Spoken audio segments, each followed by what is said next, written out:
Rio 535 Oke, di sini saya akan menjelaskan kode dari script dari praktikum kemarin, yaitu mengenai Leaflet.js dalam penerapan pembuatan website beta. Ya, website beta interaktif. Oke, jadi di sebelah kanan ini sudah langsung saya sediakan website hasil dari pembuatan script di samping. Oke, seperti biasa, scriptnya dimulai dari template defaultnya, kemudian ini ada style sheetnya dari leaflet.css, kemudian di sini kita menggunakan style HTML body margin 0, yaitu yang mana dia itu berarti full dengan terhadap tampilannya itu jadi full, tidak ada yang ada jeda atau ada batasnya. Kemudian ada state map-nya, ini juga margin dari map-nya dia full satu layar. Oke, lanjut. Itu ada pada bagian head dan juga bagian head, maaf saya terlewat, ini ada judul, yaitu judulnya Beta Flores Timur, dapat bisa dilihat di sini. Kemudian lanjut pada bagian body ya, yang pertama itu ada ID map. Ini dia tugasnya untuk memunculkan petanya dengan ID-nya itu map. Kemudian di sini ada library jQuery.com dan ada leaflet.js. Ini library dari leaflet. Nah, kemudian proses selanjutnya ada pada bagian body juga, dan di dalamnya itu ada script. Nah, di dalam script tersebut ada inisialisasi peta. Nah, ini gunanya untuk menambahkan peta. Nah, petanya itu dengan ID-nya map. Nah, set view-nya itu diatur, longitude latitude-nya seperti di sini. Ini adalah koordinat dari Flores Timur. Kemudian zoom, level zoom-nya 10. Nah, untuk tile layer base map, nah ini tuh menambahkan base map-nya itu dari OpenStreetMap. Kemudian ini langsung kita tambahkan pada saat pet website tertampil, pada awal website tertampil. Kemudian ada let toponym layer book. Ini akan sudah masuk kepada pembacaan file-file GeoJSON. Nah, filenya itu yang pertama itu ada toponim, ini ada data toponim GeoJSON. Ini adalah tempat file GeoJSON ya kita. Oke, ini kan data, ya ada di folder data, kemudian toponim.geojson itu adalah nama dari file GeoJSON-nya. Kemudian lanjut, ini ada response, kemudian point to layer untuk menampilkan dari hasil filenya atau hasil datanya. Nah, ini kemudian kita agak sedikit kita lakukan pengubahan gaya titik ikonnya itu dengan image home marker. Nah, ini nama file dari foto atau gambar titik rumah ini itu yang berada di folder img, kemudian namanya homemarker.png. Nah, setelah itu kita lakukan pengaturan besarnya, ukuran font, kemudian posisinya, kemudian posisi anchor atau posisi dari pop-up-nya tersendiri terhadap ikonnya, kemudian tooltip-nya bagaimana. Nah, itu kita atur pada bagian ini.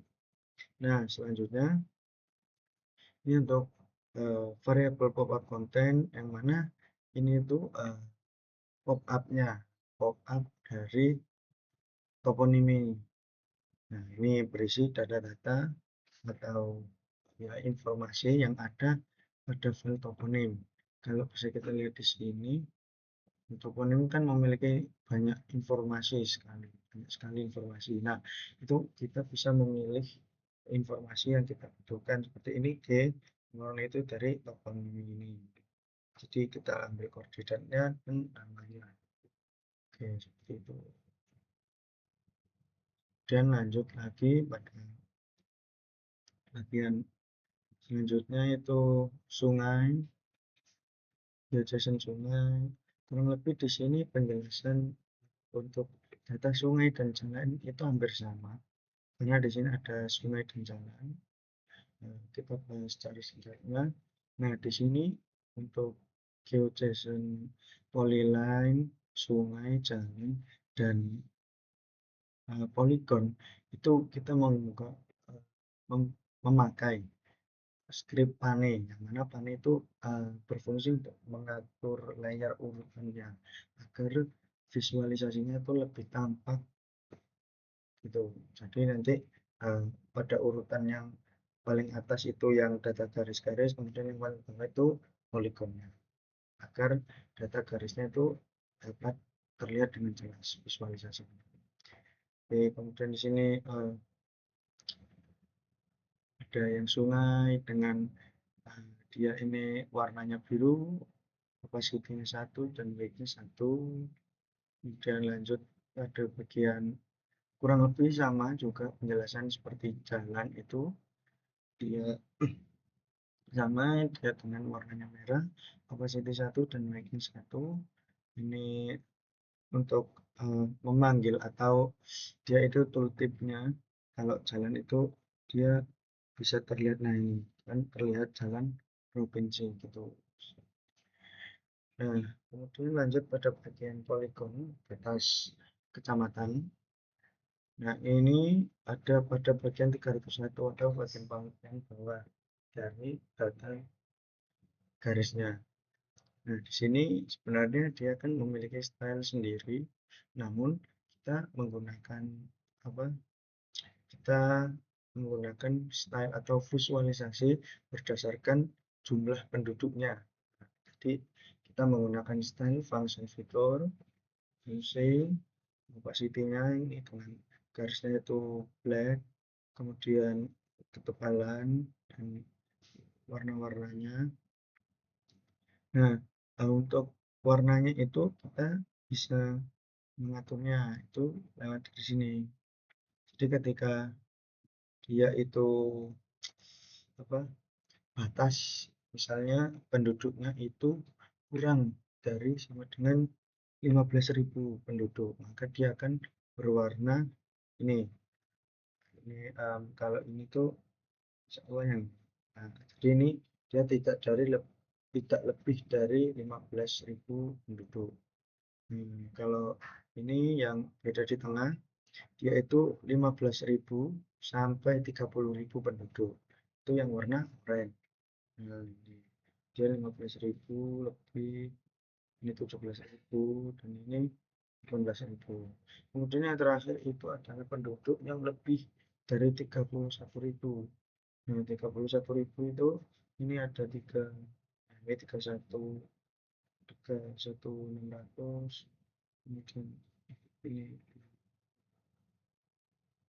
nah ini 41.000, 41 juta, seperti itu. Kemudian ya sama pop-up kecil untuk menampilkan keterangan-keterangan yang kita kan. Kemudian ini di sini ada control layer.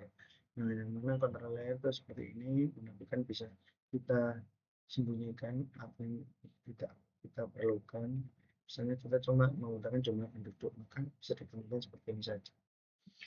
Ya, oke, mungkin cukup sekian penjelasan yang bisa saya sampaikan, kurang lebih maaf. Sekian, assalamualaikum warahmatullahi wabarakatuh.